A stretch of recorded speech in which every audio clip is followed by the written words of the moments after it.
What do you think sets Superior Pond apart? So originally this was, pawn shop. I put quotations there because the running joke's you'll never see another one like it. Whenever I first got into gold and silver, I had a much larger dream to get into diamonds and jewelry and handbags, but everything kind of came at the right time. And you've also had a personal journey with sobriety. Can we kind of talk about what led you to that decision? I knew I had to change. And I knew I had to change for the people around me.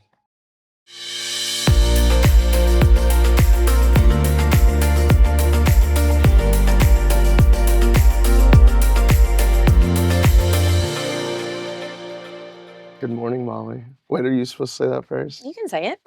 Good morning. Good morning. How are you? Today I'm sitting with Nick, who is from and owns Superior Pond, to talk about his journey, the business, how it started, and what it's like behind the scenes. So let's talk about this growth, resilience, and building something that lasts. Whew. I know, a mouthful for me. I'm excited to have you on, and I kind of bugged you a lot about this. So bug's not the right word, but you're persistent for probably a year though. I was. How many times did I say no? Every time. Every time. I quit saying no a while back. Yeah. I just didn't say when. Yeah. Thanks for having me. Well, thank you so It's an honor to be here, and I'm glad that you get to have my first podcast. I was going to say that. You beat me to it. Dadgummit. You've been in front of the camera a lot. You've grown a ton. You've been in the business for a really long time, and I'm excited for people to kind of know how you started and where you're at and where you're going to continue to go. The continue to go part's going to be a lot of fun. The growth behind it's been fantastic. It's pretty surreal, to be honest. A lot of dreams were made many, many years ago, and none of this happened overnight. And that's the cool part, really. We started Superior Pawn and Jewelry in 2015, and, really was a dream and didn't have much, but stayed true to our path, and here we are today.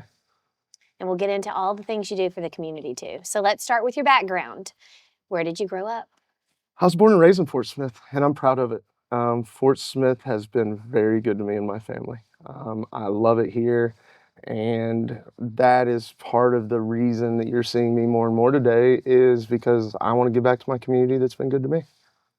So, if you want me to get real into it, grew up through IC and Trinity. That was really cool, raised in a large family, and kind of rolled from there into Northside, which was awesome, friendships forever, and really just kind of stayed around. Some of my family, my sisters, my mom, all kind of moved away, which was cool too at the time because I was starting to see the world, see different places, but I was always happy to come home to Fort Smith. Your roots. The roots. Yes. So what did life look like for you before getting into this business? Life was funny. Life was funny. I make the joke I was the shy fat kid. A lot of people disagree, whatever, but I've always kind of seen it. I always thought I was very shy in my earlier years, but college really wasn't my thing. Didn't really do the college thing. I tried for a semester. I think I passed one class. It is what it is. It's not for everybody, though. Not for everybody. I had a good classmate that helped me through that first semester. But kind of went from there into the working world and enjoyed it. I always enjoyed having a job, even had a job through high school and stuff. But got into motorcycles and fast cars and the things that guys are supposed to do in their early age. And started working for like Wheeler Power Sports. And then from then, as soon as I turned into 21, I was working at Pappas. Everybody knows Pappas. Worked there for many years, and my mentor was Bill Newmeyer. And so that's kind of what got me into that. And I always joked when I was down there at Pappas and other places similar to that, is I would meet somebody, or, you'd meet the person that changed your life. And, that's kind of how I got here today. Is I was working one night, and some guy said, "Hey, you should get in the gold business." And it was kind of a long story short, here it is. So I've been in gold and diamonds and silver for, a long time now, 12 or 14 years. And, just really put my own spin and vision on it to be unique and creative. That was always what worked for us. And for people who don't really pay attention to that market, I know you have something on your phone where you keep track of it almost every minute of the day. Yeah. So, what are we supposed to look for whenever we're trying to So, keep track with gold and silver? gold and silver is a neat thing, and I highly recommend everybody should have at least a little bit of it. You know, you don't have to go crazy with it, but everybody should. But it's traded just like the stock market, everything there. The markets are always open, and in our lifetime, it's done very, very well. And it's probably just like land or anything that you're used to. It's probably just going to keep doing better. We're very wrapped up in gold and silver here at Superior, and so anybody that's new to it or even seasoned and old to it, we love to talk to them and bring you in and invite you in and kind of teach you the ropes there. I'm ready to learn it. We'll teach you. Yeah. So, were there any early, influences, which you've kind of talked about, experiences that shaped your path? The gentleman that you met whenever you were working at Papa's, and anything else? Yeah.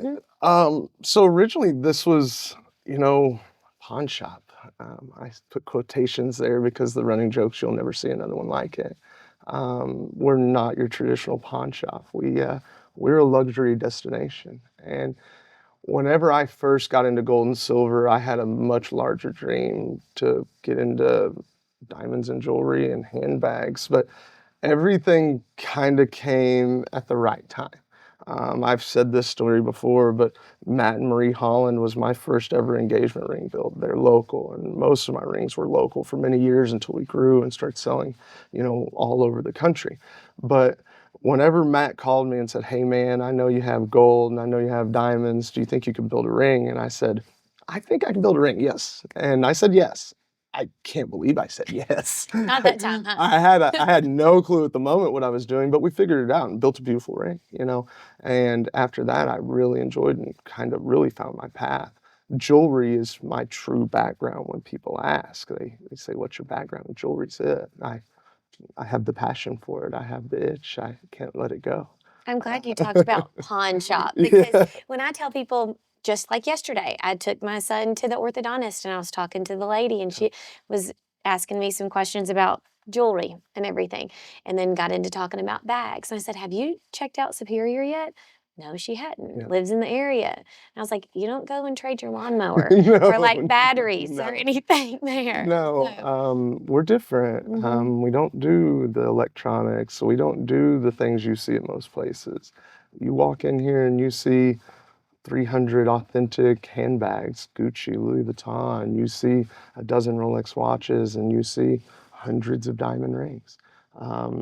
It's neat. We have curated the neatest collection of some of the most beautiful items you'd ever see, and I always knew Fort Smith was hungry for it. I knew they were. And a lot of people along the way said, "Hey, it would never work." And it worked.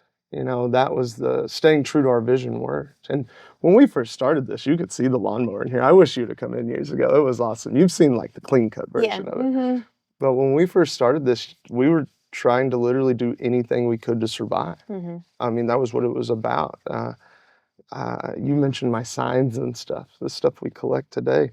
There were times I was trying to make rent and had to sell stuff, and did. Right. Hey, end of the month, we got to pay rent. We have to do this, and so we had to make moves along the way that were challenging. But that molded us to what we are today. Yeah. You said it correctly. So, what kind of led you to this, to Superior Pawn, and how long have you been in the business now? You said 2015. Is that when the Superior started? So we opened the Okay. doors July of 2015. Okay. I'll pull out some pictures one day for you. It was gray walls and nothing. I think I had 5 rings. Really? Yeah. I had friends in the industry let me borrow stuff. How'd you find the location? I was in the area, Okay. and so the location was rough because it was kind of a storage building at the time. Like the owner of the building was really just using it as storage, and at the time I was terrified to even be able to make a move like that. But I stared at it for a while. I mean, it was thought about for a while, and then after I finally made the move and really jumped, it was the right move. But I came in here and we threw an opening party, and I laughed because some of our best friends and great customers who still are today came in. I look at the pictures now, and we didn't have anything. Like, and then some people in the industry even let me borrow stuff. They believed in me. They liked the drive I had at the time, and I had some guys in the industry would drop off jewelry and say, "Hey, go sell this," and that's crazy, and the tables have kind of even turned there. Nowadays, some of those guys, I give them things to sell, or vice versa. So the relationships you build in the jewelry business are truly one of a kind. Um, People ask, where do we get this stuff? It's not all. I travel all over now to bring this in, and that's what we're good at. That's what I love the most. You have some estate pieces too Yeah. that are one in particular right now that I have my eye on. You want to get it? Hey, Joey. Joey? Joey? Can I have the bracelet? The big one? Yeah. So you do some estate pieces too. So as you said, what were some of your biggest challenges? Just finding pieces, having people that So believed in you? estate pieces are crazy Mm-hmm.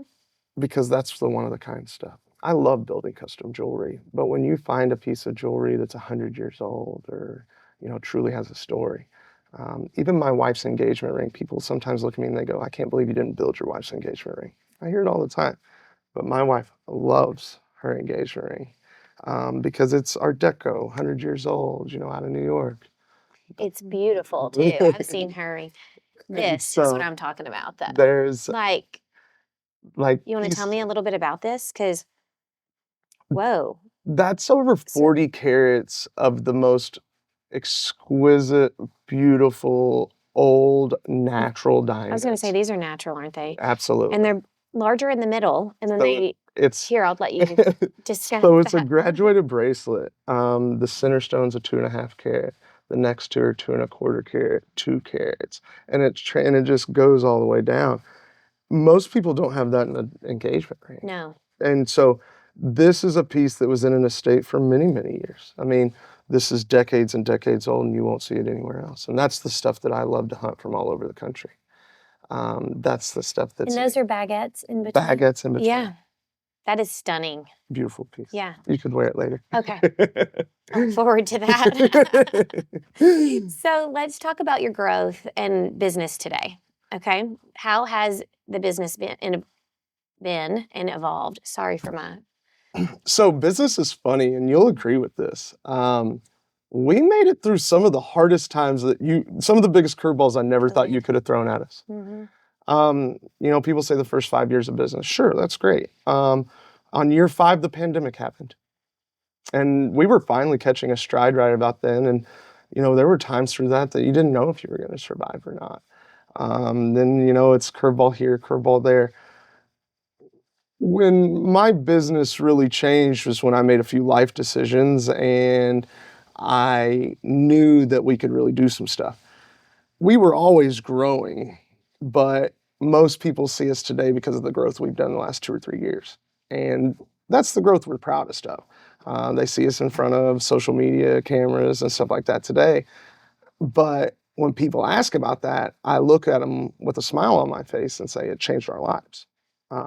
Our foot traffic is crazy these days. We get to meet new faces every day.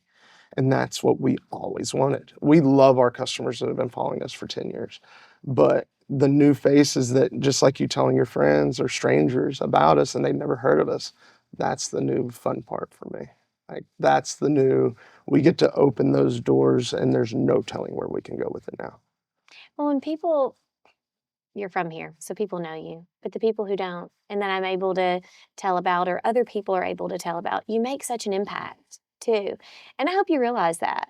I know you've had a lot of personal growth, but we'll get to that in a second. We're going to wait a moment.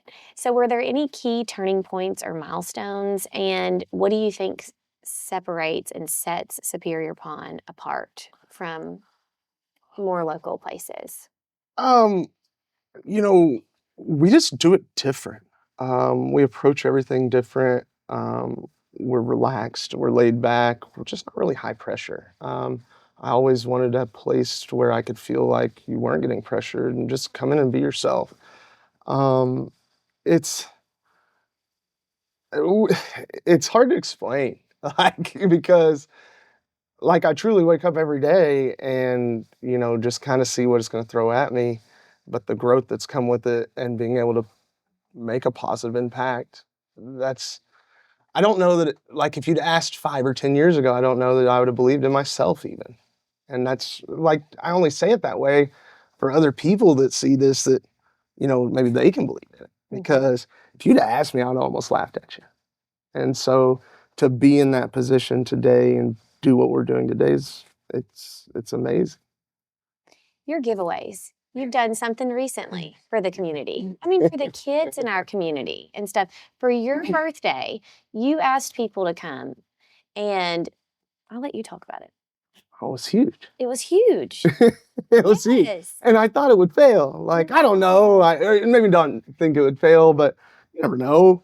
Like, I was at Parker's school, being the goofball dad because I'm a goofball, and playing in the gym, and all the balls were flat, and worn out. And after I'd talked to a couple people, they're like, "Yeah, it's my gym too. That's blah blah." I'm like, "Well, can't have that." And so the cool part was I just said, "Hey, instead of birthday presents, why don't y'all bring me basketballs?" And hours later, they start showing up. And then it really got crazy. Days later, Amazon boxes started showing up and piles of balls. And then our friends were making donations. And the only mistake I made was I didn't keep count. I probably should have, but it was hundreds. Right. And Basketballs turned into soccer balls. Basketballs turned into, which I loved because it was like, hey, at first I was just thinking basketballs, and then I realized, oh, it was footballs, basketballs, soccer balls, and it was a really, really neat deal. And it was, those are the ones personally, like when you get that feeling and get to do that, it's such an amazing feeling. Well, and sometimes that's an outlet for kids. I mean, you don't always know backgrounds for children and stuff too. So being able to play with their friends and peers at school is huge. So let's be honest, these kids need to be playing. They don't touch some grass. These kids need to be playing. No, and being a newish parent or first time seeing this, it's eye opening. It really is. Yeah. Takes you back sometimes, huh? Oh, crazy. Yeah. So for someone who's never been in a pawn shop, what do you offer? And can you walk me through your custom jewelry and design process? I love someone that's never been in a pawn shop. Mainly women. And that's our big demographic. We see a lot of women. I love when they walk in, and it's always one of my first questions. You ever been in before? You ever been to a pawn shop? And they always say no, and they're cute. But being able to walk them in and show them a comfortable, clean environment, and especially with our girls, and make you feel comfortable in here is something I really am proud of. From there, when you walk in, it's an amazing room. You look around and you just see some of the most beautiful items you can travel to larger cities and not see things that are hidden right here. Right. And so that part's really cool. One thing I've built from those beginning years with my 5 rings to today is I arguably have one of the largest jewelry selections in the area. I would always feel like I was failing when somebody would walk in and ask to see something and I didn't have it. And that's whenever I started building custom jewelry. I went into designing my own custom jewelry lines and really paying attention to what people were asking for and trying to stay on the trends. Jewelry is very trendy. We all know that. We always see the new styles coming. So whenever I was able to start custom building jewelry, everything changed. I'm very fortunate that I was taught 2 ways. I was taught old school and new school. My first jewelry mentor, Brian Gaines, was one of the most amazing men. I mean, he's one of the best jewelers that I ever saw. He retired 6, 7 years ago, and once again, that was one of those tailspin moments of business. Oh, what am I going to do? And at that moment was when I realized, hey, I had to become a modern jeweler also. I know how to do it the old school way, and that's what I'm proud of. If something breaks or if I need to fix something, I can fix it because we know how. But also on the new school side of things, you can show me a picture, a screenshot, and we can design something together. Our custom jewelry lines right now are amazing. I'm proud of them. because my only rule that I've had since day one is if I wouldn't take it home, I don't want to sell it. If I wouldn't take it to my own wife, I don't want to sell it in my stores. Right. It's all about quality and trust and making sure that we're putting the right stuff out there. Because unlike some places are one and done. They just want to sell you one time and never see you again. We have to have you come back. We need you to come back. We want to see you again, and we want to be here for those special moments in your life. We want to be there for those anniversaries, those graduations, those wedding gifts, and it's such an amazing feeling when you get to be with somebody on one of those moments and do that. It's amazing. So. Those return customers are always just their story too. Sometimes whenever they come turn in into for friends. birthdays, yeah, and then they turn into friends. I literally was on a beautiful trip this weekend, and it was with some friends that started as customers.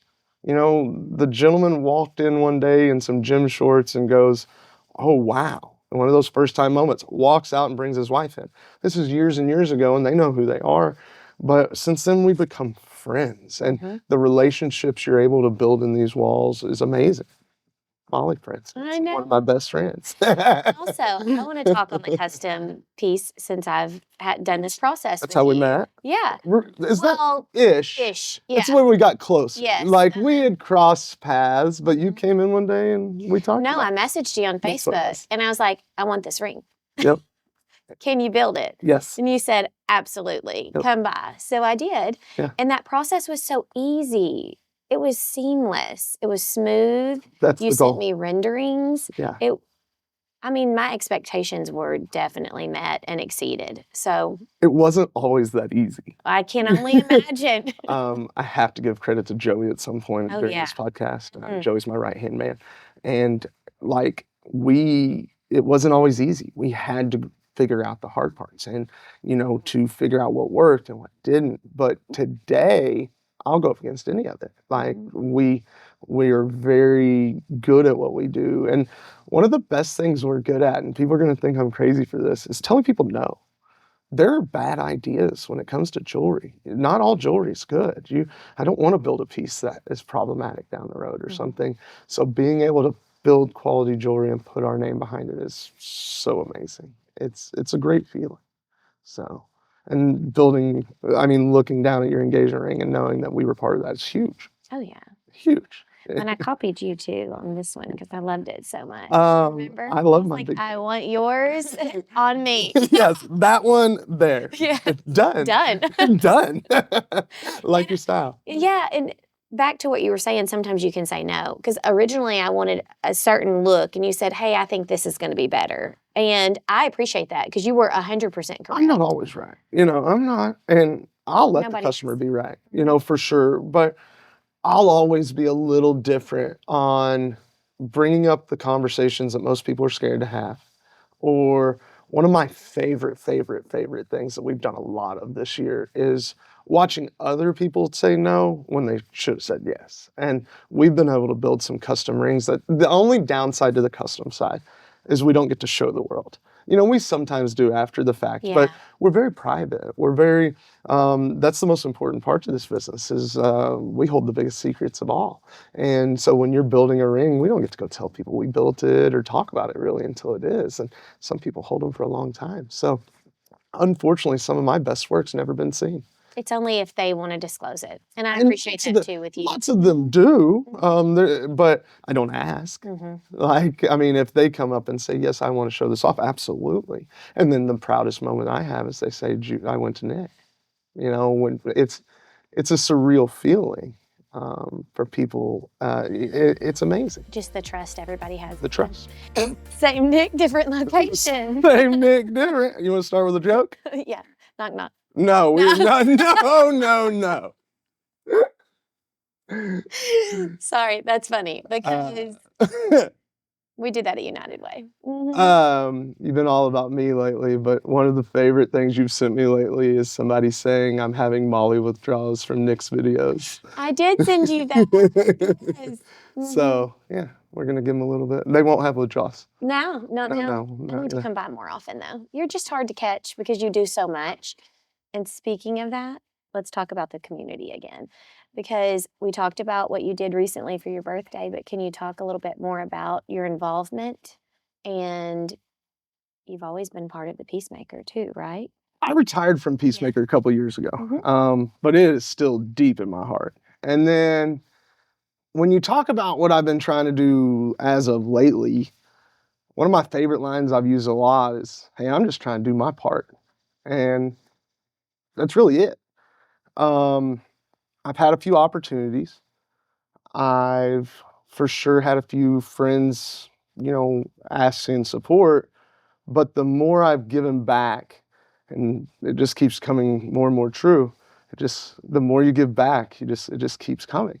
And through all of this, I've met some of the most amazing people at the same exact time.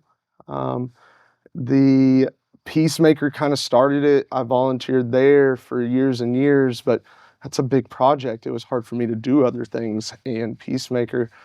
Um, and to talk a little bit about that, I talked about the videography thing for years, and it just wasn't ever timed right. And I always said whenever I had retired from Peacemaker that I wanted to do basically exactly what I'm doing now. It's been 2, 3 years now, and that's how long it took. But I wanted to do what we're doing through the store. I wanted to do the community involvement. I want to give back to Fort Smith that keeps giving back to us and don't want to stop. So now we've been able this year, because of the growth with everything else, I've been able to do more and it feels amazing. And I don't really want to stop. Like, I want to keep going. Well, you've been a part of so many things recently, and I just think all in all, probably for a really long time, just more so exposed now, United Way, On Call. What are some other ones? Oh, I don't know. Don't put me on the spot like that. No. I mean, there's One of my favorite ones lately is Fort Smith Boys and Girls Club. yes. Yeah. On Call was a blast. Love those guys. Mhm. United Way's been fantastic. We did the Imagination Library was probably the one. It might have been one of my first bigger projects, like in the give back of the reason I chose the Imagination Library with the Dolly Parton books is because when Parker was a baby, Mhm. we were doing that. I remember getting those books and so for sure the things that, those are the things that I want to get more involved in. My whole life changed whenever I had Parker. Mhm. And not instantly. That's the challenging thing about being a parent is it took me a moment to realize, hey, I have some more stuff to change. But, the growth with being a parent, that's it. But those projects and those fundraisers being able to get back is crazy. Like, it's an amazing feeling. It really makes you feel good. I wasn't trying to put you on the spot because I know you have so many other on your list to do. So I'm not trying to discount No, any that in the no, community that no, I love them all. Yeah. And we did one recently. It was the Good Samaritan Clinic, and Tracy Yes. Lawrence came in. Yes. I mean, and the cool thing with them now is most of these events are giving back to something amazing, but they're also very entertaining. Like, everyone should be going to these events. Every single one of them has their own little thing, from a concert to this or that. If you're not going to Peacemaker this year that only costs $10 a day, you're missing out. Why not? What's up, Russ? Rocco crashed the podcast for anybody that was not Molly growling at me. I was not. So, okay, we've talked about the community and why that's important to you. Are there any moments or experiences that stand out? I know you talked about the books with Dolly Parton for Parker. Um, yeah. I mean, there was, it's not all beautiful with giving back. Behind the closed doors that nobody wants to talk about, things happen. And I don't even want to talk about it today, but some of the moments I had to step up this year were because other people didn't. And we're going to leave other people hanging. And I don't like that. I don't want people to go without, or I don't want people to miss out on an opportunity. And if I can help, I want to be there. And there's going to be a moment I'm going to have to say no at some point. But, those are the moments like, the parts you don't want to talk about, the parts you don't see. But that's where I try and bring a more positive approach to it and say, hey, we can do this. We can win. So there were a couple events this year that I was able to do something a little different or a little creative in the last minute that was pretty awesome. And I hate talking numbers. I don't want to, but the impact that a couple of those moves made was amazing. And that's all one needs, and it's a great feeling.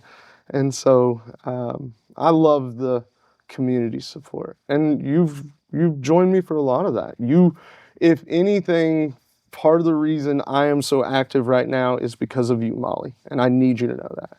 Like, I joke with you doing the things you do help push me to do more because you're all over all of it. And so I kept saying, I'm like, I have to do more. So part of that is you. You're going to make me tear up. I'm being serious. So like, I would not go to an event and then you'd post about it and then I'd feel bad. I'm like, I should have been there. So thank you. Well, thank you. Let's continue to encourage each other. We're going to kind of step into more of a personal. Here we go. I know. So you've had a lot of growth that we've discussed, and you've also had a personal journey with sobriety. Can we kind of talk about what led you to that decision? I quit drinking not quite 2 years ago. Feels amazing. Thinking back on it, it's Parker and Tiffany. And I am going to tear up. So I knew I had to change. And I knew I had to change for the people around me. Yeah. I had lost control. And when you can finally open up and realize that you're not in control, you can finally, it's eye-opening.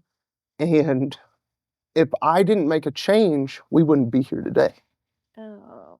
And so 2 years ago, I quit drinking for not me, not just Parker, not just Tiffany, Superior, my employees, my friends. And at first, it was not easy. And every single day, it gets easier. Every day. Like, I joke with my friends today, and I'm like, y'all want me to start back up? And all of them are like, no! And at first, they would almost encourage it. And so to look back and realize that I was able to do that was huge.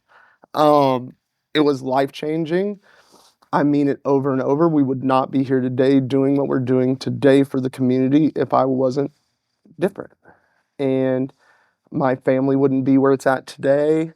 And so for me to beat that demon, because I had dark moments, man, like people don't realize it, that everybody just sees the laugh and the smile. They didn't see that darkness that was living inside. And I feel like I beat it. Like, and we still have It's our probably an everyday thing too. Yeah, you have You to. still are fighting it. Oh, every day. 100%. It's just some days you fight it harder than others. Yeah. And today it's not as hard because I have so much support behind me. I have more support behind me than anybody. But my friends, my family won't let me fail today, and that's the craziest feeling in the world. So a little reset. Yeah. Pulling on the heartstrings. I know. I'm so sorry. But I want to not like. I just want you to be transparent, and for people. No. that The know coolest how much part you is to be love- transparent. Mhm. Let's talk about it. The first 100 days are the hardest. If you've considered quitting, try. If you've never tried to quit before, give it a shot. You have nothing to lose. If you're sitting there spinning in circles, half broke, or making poor financial decisions, or if you really just can't get a hold of your life, if you've been wondering how do you scale to the next level, if you own a business, if you want to own a business, sober up. Mm-hmm. I knew I couldn't make the moves I was going to make with the distractions of alcohol. And being able to take control and beat that was the biggest, like once I beat that demon, everything else, like your confidence grows. There's nothing that can stop me today. Like now our goal is to stay just tried and true to ourselves and don't stop. And by getting those distractions out of the way and being able to take control of your life is huge. But my encouragement, if I can change one person's life through this podcast, give yourself 100 days. The messages and the texts I've gotten the last 2 years from people that just said, thank you for being open about it. I made half a dozen videos along the way, and just kind of said, hey, day 100, day 500. What day is it, Molly? I don't know. Because we had talked about doing the podcast to celebrate your This is a good day. What is today? This is a good day, 700. And the reason I even talk about counting is I feel like some people could get embarrassed by it. Mm-hmm. Don't be. Don't be. Right. There's nothing to be embarrassed about. And it's not for everybody. I'm not telling you can't drink or have fun. All my friends and family do. That's not the part. It's just taking control, and it feels good to be present in Parker's life. It feels good to be able to, at the drop of a hat, be able to do it. So. Well, family first, for sure. Family first. But this staff here is like your family too. This staff is more than family. Oh, yeah.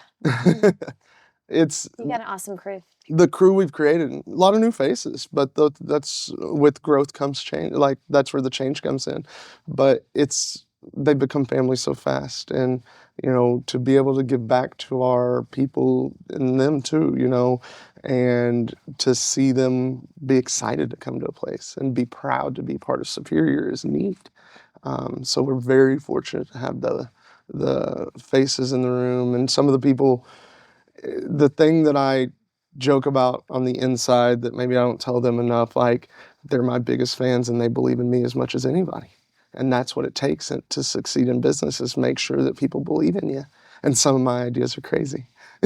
Now, they're your biggest fans, but you're also theirs. And you would do absolutely anything for all of them. I'm kind of the Papa Bear in the group. I don't let it out often, but when it needs to. And the cool known feeling, I think, these days is I think they would all, wait to cash in that ticket, but they know they could call me at any time. Mm-hmm. But that's my friends too. My friends know they can call me. And that's the cool part. Well, I know your family's proud of you. I know your friends are proud of you. And I know I haven't known you as long as everybody else, but I'm proud of you as well. Thank you, Molly. It means a lot. So let's talk about this now. What drives you today? At this exact moment, the growth we've been doing the last couple of years is the drive. It's an amazing feeling, and the main reason I love the growth behind that is because with that growth, I've been able to give back more to my community. The more we keep growing, the more I'm gonna keep giving back. I want to keep seeing Superior thrive. When I first started this adventure, I never wanted to be the boss. I just didn't want to work for the man. I mean, if we're just going to be right. To anybody out there that's a dreamer, mm-hmm. I wanted to go against the grain in that moment. And then to talk about the pawn shop a little bit, the reason I call it a pawn shop and probably won't change the name is because we do it all. We don't just do one thing. Mm-hmm. I mean, you've seen me go from jewelry to cars, and that's that just always being able to bounce around and do different stuff. So it's a neat deal. The flexibility. Mm-hmm. It keeps me alive because you never know what's gonna happen. It's one of the neatest feelings in the world, and it's hard to explain. If you could be a fly on the wall in here and just see some of the things that happens, it's cool. And it's very unexpected, and that's the fun part. You just never know what's going to happen. You never know what's going to happen. That is the fun part, though. That's the fun part. So what advice would you give someone thinking about starting a business, and looking back, what are some of the lessons that you've learned? I should have been a better saver in the beginning. That was one of my flaws, but nowadays when you can nail that on the head, that is what it is. But at the time also, I was willing to risk everything I had to do it. And that's my advice to somebody. If you fail, get up and do it again, or learn from your mistakes. And some of the most successful people I know failed more than once. And I was really, really down on myself in my early 30s, 5-6 years ago. All my friends were a little older, and I always felt like they were more successful or this or that, but I was so down on myself. Don't get down on yourself. try and stay positive, believe in yourself, because there were many, many years I didn't believe in myself. But I also didn't believe in myself until I beat those demons that I had in myself and could realize, like, hey, I can do this. And so, yes, I was able to do it along the way. But, for any of those dreamers out there, just do it. Like, jump. Because that's what it takes. And I've always said, if I can do it, you can too.